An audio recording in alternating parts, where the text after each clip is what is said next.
So was Jesus 'n missie op aarde om sy Vader te verheerlik, en dit moet my en jou missie wees, dat in alles ons Vader sal verheerlik. Halleluja. Besef ons die uiteindelike doel van jou en my lewe is om die Vader te verheerlik. Want nederigheid is nie selfgesentreerd nie. 'n liefde wat spruit uit Jesus se voorbeeld. So ouens, dit is nie net oukei om te weet wat die regte ding is. Ek en jy moet die regte ding ook doen. Welkom by Simfonie se podcast. Simfonie is 'n Suid-Afrikaanse kerk aan die Wesrand van Gauteng, waar ons groot liefde vir mekaar, vir God en vir ons gemeenskap het. In ooreenstemming met 2 Timoteus 3 vers 16, glo ons die Bybel is geïnspireer deur God en is bruikbaar vir lering en regstelling, sodat die kinders van God voorbereid sal wees om in die waarheid elke goeie werk uit te kan doen. Ons is opgewonde om hierdie kosbare, Heilige Gees geïnspireerde boodskap te deel en mag hierdie saad vrugbare grond vind.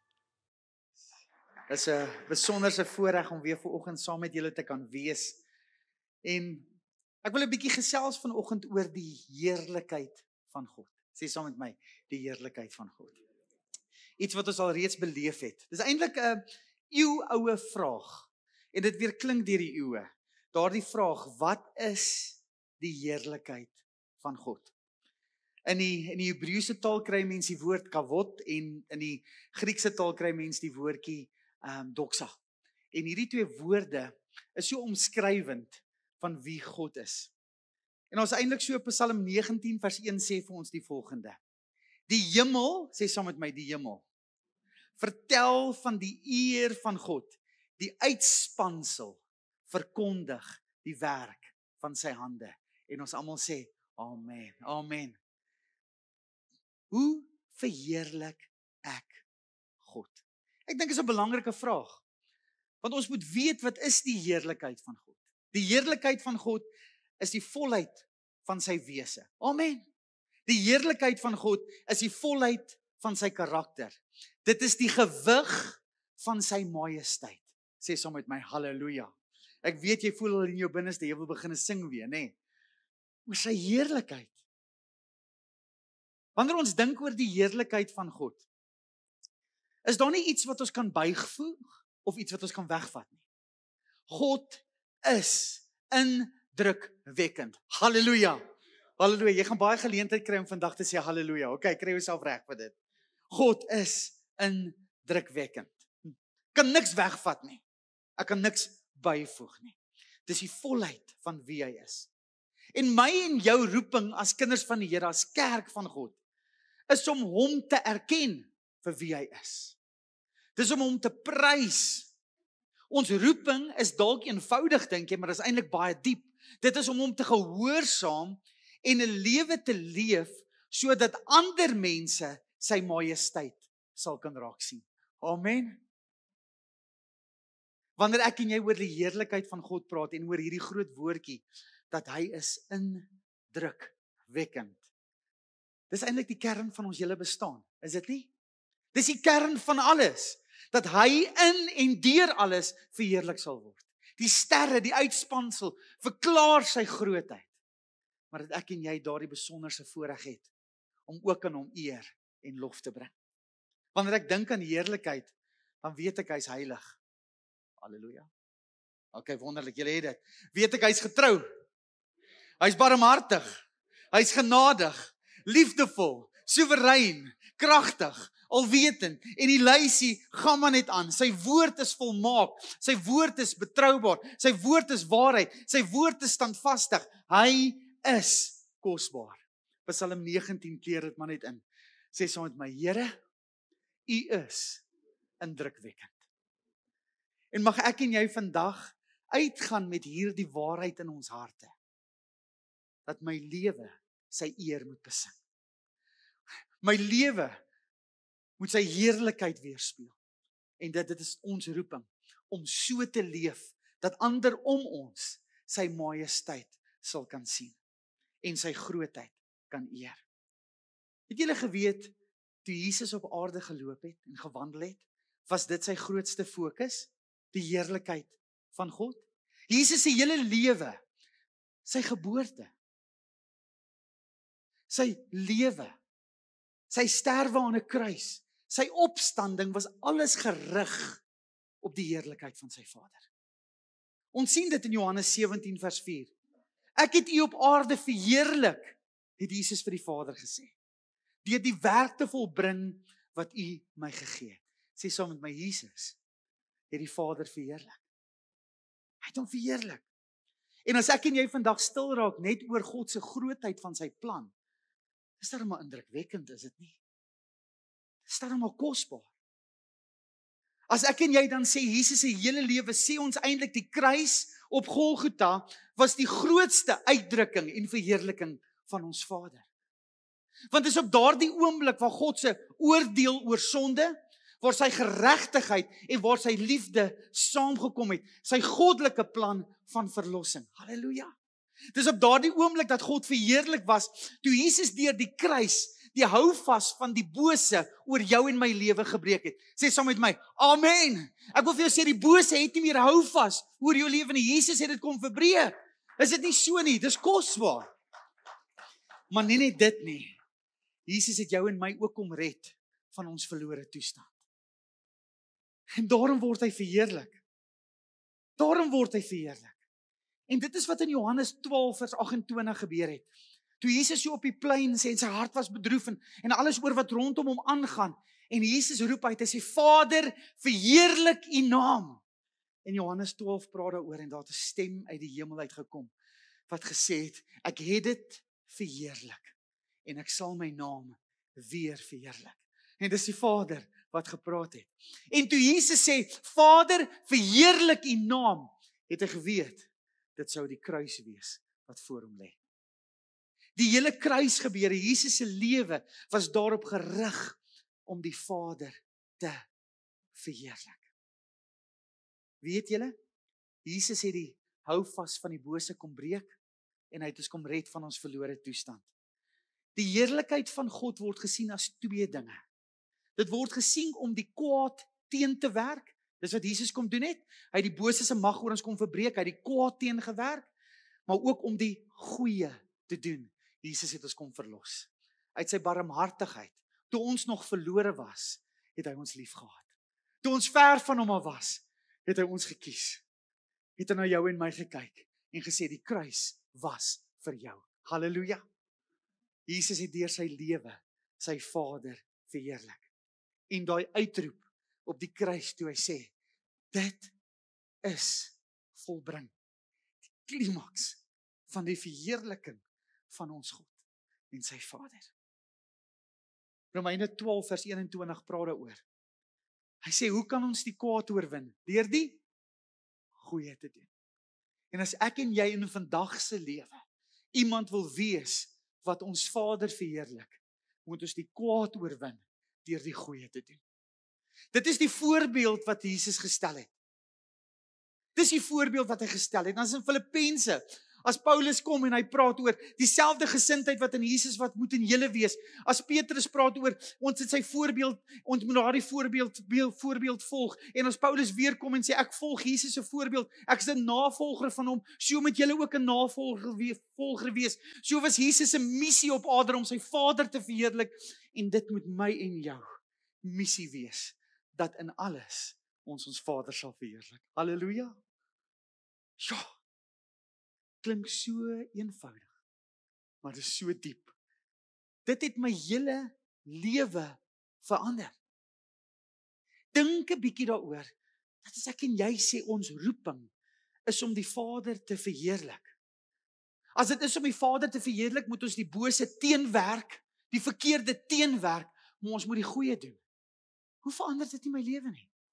Hoe verander dit nie my huwelik nie? Hoe verander dit nie my menseverhoudings nie? Hoe verander dit nie my missie en doel op aarde nie? Hoe voeg dit nie by tot betekenis dat ek is hier vir 'n rede en dit is om my Vader wat in die hemel is te verheerlik, soos wat Jesus se woorde weer klink. Hier in Filippense 1 vers 9 tot 11 is daar 'n gebed wat Paulus bid. En ek wil dit vandag die gebed van God se heerlikheid noem. Want dit is 'n gebed wat hy bid en die uiteinde daarvan is dat ons God sal verheerlik. Jy ken dit heel waarskynlik. Kom ons luister daarna. Filippense 1 vers 9 tot 11 in die 1933 vertaling. Vers 9 lees die volgende. En dit bid ek. Paulus het hier vir die gemeente gebid. Hy het vir elke individu gebid. Hy het vir jou gebid. Hierdie is nie net mooi wense nie. Hierdie is 'n kragtige gebed wat hy oor die kerk gebid het. Hy sê, ek bid dat julle liefde nog meer en meer oorvloedig mag word in die kennis en alle ervaring. Vers 10. Om die dinge waarop dit aankom te onderskei, sodat julle rein kan wees en vir niemand aanstoot mag wees nie, tot die dag van Christus. Vervul met die vrug van geregtigheid, wat daar is deur Jesus Christus, tot die heerlikheid en lof van God. En almal sê, amen. Ek gaan hierdie gedeelte in Filippense 1 net vir jou so bietjie meer en meer inkleer. Hierdie is 'n kosbare gebed en as ons stil staan by hierdie gebed, besef ons die uiteindelike doel van jou en my lewe is om die Vader te verheerlik. Sê saam met my, ek wil die Vader verheerlik. Ek wil die Vader verheerlik. En hier kom Paulus met hierdie kosbare gebed en hy sê, as jy en ek, Ellen, die Vader wil verheerlik, praat hy hier van oorvloedige liefde. Sê saam met my, oorvloedige liefde. Okay, kyk gaan na jou vrou langs jou en sê, oorvloedige liefde. Okay. Oor Filippense 1, oor hierdie oorvloedige liefde, kan dit nie geskei word van Filippense 2 wat praat van nederigheid nie. Want nederigheid is nie selfgesentreerd nie. Nederigheid is 'n liefde wat afbuig, dis 'n liefde wat dien en dis 'n liefde wat Jesus weerspieël. Want Jesus het sy hemelwoning verlaat, hy het homself verneder, 'n mens geword, onder ons kom woon, die gestalte van 'n slaaf aangeneem, hy het homself verder verneder, sê Filippense 2, tot die dood toe was hy gehoorsaam, wat my en jou sou red. Kom julle agter, hierdie Here is nie net 'n voorbeeld nie. Sê saam met my, hy is meer as 'n voorbeeld. Jesus is nie net 'n lewe wat 'n mooi morele standaard handhaaf nie. Hy is God en hy moet verheerlik word. En Jesus kom openbaar wat dit beteken om oorvloedig lief te hê. Hierdie oorvloedige liefde beweeg weg van die self af. Sê saam met my, halleluja. Ons is besig om in die Kersseisoen in te beweeg. Julle agtergekom, ons word daarom maar maklik verbruikers, is dit nie so nie? Iemand sê eendag, kerk is soos 'n restaurant. Jy gaan sit en dan eet jy daar Sondag. Nou as dit nie lekker is nie, gaan eet jy by 'n ander restaurant.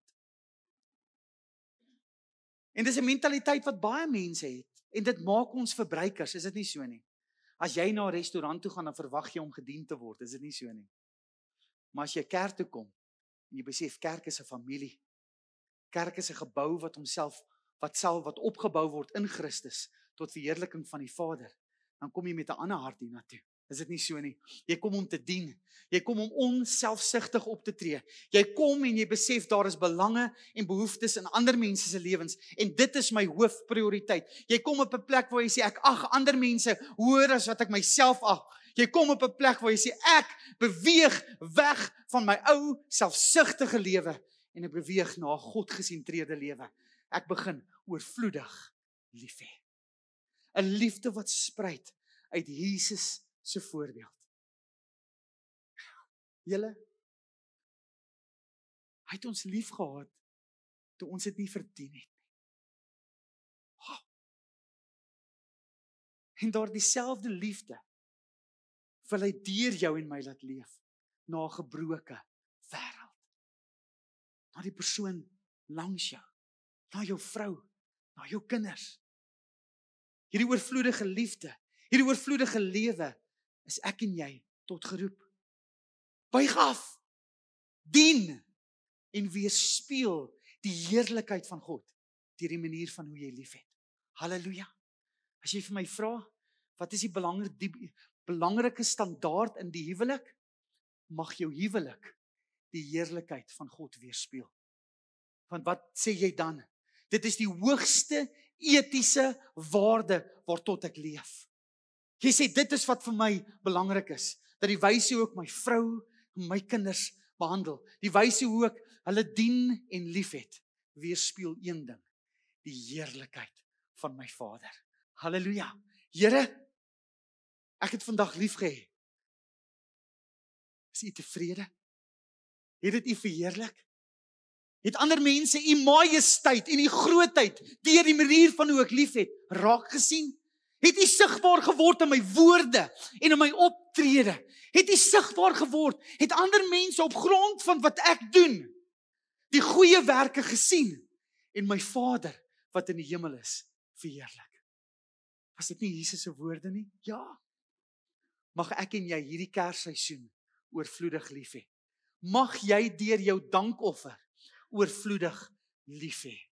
Mag jy man, vrou, kinders, mag ons mekaar, die kerk van Christus, oorvloedig lief hê. En mag jy die liefde oorspoel na 'n wêreld toe. Mag hulle honger word vir hierdie tipe liefde. Mag dit hulle lewe inspireer. Mag dit hulle harte aangryp. En mag God deur hierdie liefde wat ons het vir mekaar 'n getuie wees vir ander. Amen. Oorvloedige liefde. Here, ek wil so lief hê. Hy kom by hierdie tweede gedeelte. En hy sê om die dinge waarop dit aankom te onderskei sodat jy rein en vir niemand aanstoot mag wees nie tot die dag van Christus Jesus. Hy praat baie hier oor hierdie gedeelte oor geestelike volwassenheid. Sê gesaam met my, geestelike volwassenheid.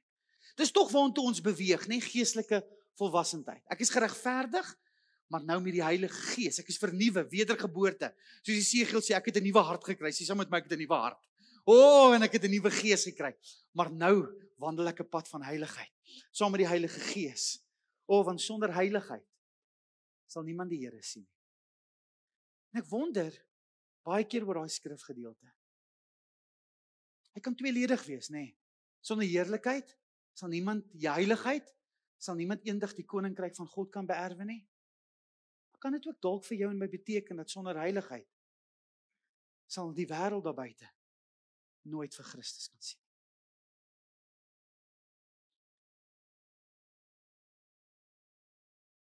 Hy kom op hierdie gedeelte en hy praat met jou oor geestelike volwassenheid. Hy sê mag ons opgroei in die Here. As jy na die Prediker-skrywer gaan luister, is die hele Predikerboek eintlik geskryf oor die toets van dinge, is dit nie so nie, om te kan onderskei wat is belangrik in hierdie lewe. En hier in Prediker 12 kom hierdie Prediker-skrywer, hy sê die uiteinde, sê saam met my die uiteinde van alle dinge, sê daar kom nie einde aan die skryf van boeke nie. En die studie maak die liggaam moeg. Halleluja. Kinders, julle weet waarvan ek praat. Okay. Maar hy sê die uiteinde van alles. Nadat hy alles beproef het. Nadat hy sê alles is maar gejaag na wind. Nadat hy rykdom bekom het. Nadat hy alles gedoen het, sê hy die uiteinde van alles. Die onderskeiding van alles. Die belangrikste ding van alles is dien die Here en gehoorsaam sy gebooie. Punt. Dien die Here. En wanneer ons praat oor hierdie geestelike onderskeidingsvermoë, wanneer liefde my hart gearresteer het en ek het oorvloedige liefde, kom ek op daardie plek waar ek begin onderskei wat is reg en wat is verkeerd. Sê saam met my haleluja. Het julle al agtergekom die wêreld waarbinne ek en jy leef is darem maar vol kompromieë? Ons akkommodeer baie verkeerde goed in ons lewe. En snaaks dat wanneer ons hierdie goed akkommodeer en wanneer ons kompromieë aangaan met dinge, dan dink ons dit sal geen effek op my lewe hê nie. Maar eintlik vernietig dit jou van die binnekant af. Dit vernietig die kern van God se nuwe werk in jou lewe. Dit maak jou dood vir wat reg is. Dit verbreek die gemeenskap wat jy het met God. Wanneer ek en jy sonde in ons lewe akkommodeer. Ek en jy moet kan onderskei waaroor alles gaan. Ons moet weet wat is reg. Ons moet dit bedink. Maar eintlik wat hy hier sê, ons moet hierdie geestelike onderskeidingsvermoë wat 'n gevolg het dat ons rein sal leef en vir niemand aanstoot sal wees nie. So ouens, dit is nie net okay om te weet wat die regte ding is. Ek en jy moet die regte ding ook doen. Halleluja. Ons moet en wanneer ek en jy weet wat die regte ding is en ons doen die regte ding, dan word ons Vader in die hemel verheerlik. Halleluja. Hy word verheerlik deur hierdie oorvloedige liefde wat ons het, maar hy word verheerlik dat wanneer ons hom liefhet in woord en in daad. Halleluja. Sê saam met my in woord en in daad. En op grond van dit word hy verheerlik. Julle weet die Fariseërs het so by Jesus gekom. En Jesus praat met hulle hier in Matteus 5 en 6 en 7, praat hy met hulle oor die lewe en hoe 'n mens moet leef. 'n Lewe wat vir God aanneemlik is. En die Fariseërs het altyd die verkeerde ding teëgestaan. Nou, jy weet, hulle was goed met dit. Maar gesê, ek skei daarom nie. Ek lê daarom nie 'n valse beloftes af nie. So ek bly darm weg van die verkeerde. Maar die heerlikheid van God behels nie net een deel van die muntstuk wat sê ek bly weg van die verkeerde nie. Die heerlikheid van God behels dat ons die verkeerde sal teenveg deur die goeie te doen. So wat help dit jou? Jy skei nie, maar jy leef nie jou huweliksbeloftes uit nie. Ons kan nie net daarop gefokus wees om die verkeerde te vermy nie.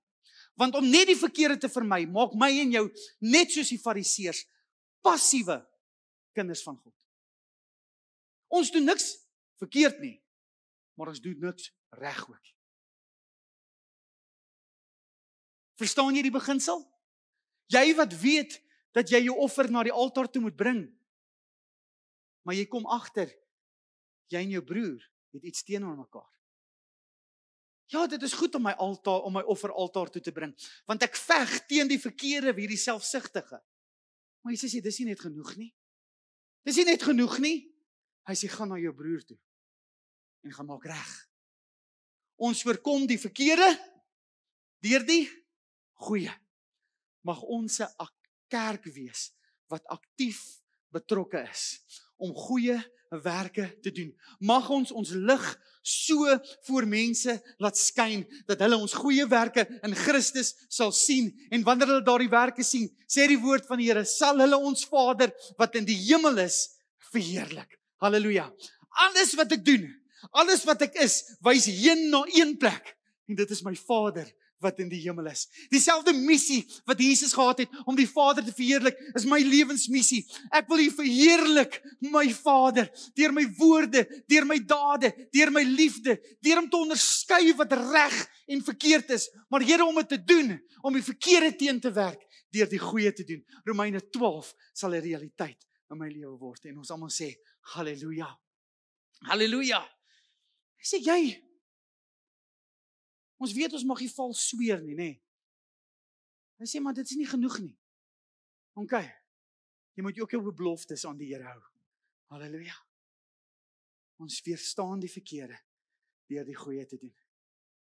As jy vandag hier sit en jy sê, pastoor, my huwelik is so gemors, daarom skei ons nie. Wil ek vir jou sê, dis nie genoeg nie, broer. Dis nie genoeg, suster. Jy moet jou man lief hê. Man, jy moet jou vrou lief hê. Jy moet mekaar respekteer as gelyke. Jy moet meer doen. Nie net die slegte. Nie dis ag, ons gaan maar nie skei nie, ons bly maar net saam, ons verdra mekaar. Jy is nie geroep om mekaar te verdra nie. Jy is geroep om mekaar lief te hê. Halleluja.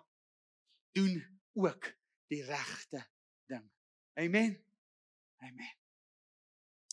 Die derde dingetjie waaroor Jesus hier praat.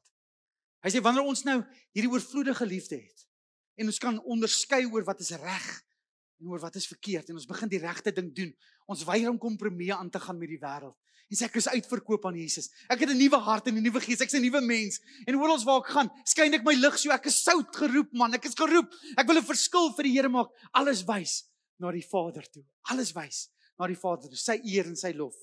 Sê, wanneer ons hierdie dinge deel gemaak het van ons lewe, gebeur daar iets outomaties, sê saam met my, halleluja, en hy sê, julle is vervul met die vrug van geregtigheid. Ek wil dit lees. Vervul met die vrug van geregtigheid wat daar is deur Jesus Christus tot heerlikheid en lof van God. Die vrug van geregtigheid. Hierdie vrug van geregtigheid verwys na die uiterlike handelinge en karaktereienskappe van iemand se lewe wat voortspruit vanuit 'n verhouding wat ek het met God. Hierdie vrug van geregtigheid, heel eenvoudig, verwys na my en jou as kinders van die Here wat 'n getransformeerde lewe het.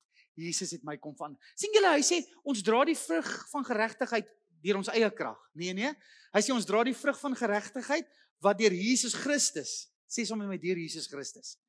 Weet, hierdie vrug is nie self gegenereer nie. OK. Broer, as jy wil hê ek moet lief hê met my menslike liefde, gaan jy baie tekort kom, hoor. Ons is feilbaar as mense. Maar die Here kom deponeer 'n goddelike liefde hier binne in my. Hy kom verwek 'n nuwe mens hier binne in my. Hy gee my sy Heilige Gees en die vrug en die gawes begin deur my werk en ek het lief op 'n manier wat ek nie ken nie. Ek onthou toe ek my hart vir Jesus gegee het, toe ek 16 jaar oud was. Julle, ek het my stiefpa gehaat met 'n passie. Sê saam met my, passie. OK, jy verstaan. En daardie aand toe ek by die huis kom, nadat ek my hart en my lewe vir Jesus gegee het, kyk ek met nuwe oë na my stiefpa. Dit slaan my heeltemal omkant. Hoe's dit? Ewe skielik, ek het planne gemaak om hom terug te kry. Julle weet, die boekie van goed en kwaad. Ek het hom gehou. Ewe skielik, kyk ek met deernis na hierdie man toe. Kyk met deernis na hom sê, wat gaan aan? Ek wil nie so voel nie. Want hierdie is makliker. Dit is maklik om te haat. Dit is maklik om onvergifnis deel te maak van jou lewe. Maklik. Want hier bly ek. Maar om oorgegee te wees aan 'n nuwe standaard, kom die Here en hy transformeer my lewe. En waar ek voorheen kamer toe gegaan het om te gaan bedink aan maniere hoe ek hom gaan terugkry en hoe sleg hy is, het ek in die aande in my kamer ingegaan en ek het vir die man begin bid. Ek het hom begin dien uit vrye wil uit. Dis toe ek weet, ek is 'n nuwe mens. Dis toe ek weet, ek het 'n nuwe hart. Want dis deur Jesus Christus, dis deur die vernuwing van die Heilige Gees, ek is wedergebore. Halleluja. En ek en jy moet wegbeweeg van hierdie ou mens. As jy nog nie gedoop is, is waarvan die doop so groot ding is. Van die doop praat van ek begrawe hierdie ou mens, maar ek is opgewek tot 'n nuwe lewe in Christus Jesus. En wanneer hy praat oor die vrug van geregtigheid, praat hy van ons is opgewek Theodor tot 'n nuwe lewe. Daar's ander vrug wat sigbaar word in ons lewe en ons almal sê halleluja. Vrug van vriendelikheid. OK. Vrug van liefde. Die vrug van geduld. Die vrug van integriteit. Hierdie goed is nie ons natuurlike aard nie, nê? Hierdie goed pas nie by jou, hierdie mooi vrugte. Dis net hy wat dit doen. Dis Christus wat in ons werk. Halleluja. Ek sien so. Ek sien. Weet julle wat sien ek? Mense in wie God werk. Halleluja. Ek sien veranderde lewens. Ek sien wedergebore kinders van die Here. Ek sien potensiaal. Ek sien die kapasiteit om 'n groot impak vir die Here te maak deur die manier van hoe ons liefhet. Deur om weg te hardloop van dit wat verkeerd is, deur om die goeie te doen. En dan op die einde van die dag by daardie plek te kom waar ek sê, ek openbaar hierdie kosbare geestelike vrug in my lewe. Dis nie ek wat meer leef nie, maar Jesus wat in my leef. Hierdie liefde en hierdie tipe vrug is nie deur nabootsing nie. Ag man, jy kan by 'n suurlemoenboom gaan staan en sê, ek is 'n suurlemoen. Kan nie gebeur nie. OK. As jy wil weet wat 'n vrug jy is, kyk wat kom by jou uit. Dat wanneer jy leef. Dat wanneer die lewe jou pers, is dit 'n goddelike sap wat daar uitkom. 'n Goddelike vrug wat geopenbaar word. Of is die ou mens nog in beheer? Want solank as wat die ou mens nog leef, verheerlik jy nie jou Vader nie. Solank as wat jy selfsugtig liefhet en die wêreld en alles gaan oor jou behoeftes, word ons Vader nie verheerlik nie. Solank as wat jy aanhou om kompromieë aan te gaan en veronderstel is om in die lig te leef, maar jy die duisternis liewer as wat jy die lig liefhet, verheerlik jy nie jou Vader nie. Sy majesteit word nie in en deur jou lewe raak gesien nie. Sê gou saam met my, ek is amper klaar. Nee, moenie sê ek is amper klaar nie. Sê gou saam met my. Sê saam met my. Ja, ek weet jy het gewag vir daai kans nog altyd, hoor. Okay, sê saam met my. Christus werk in my. Hy vernuwe my deur die Heilige Gees. Die vrug in my is nie deur nabootsing nie.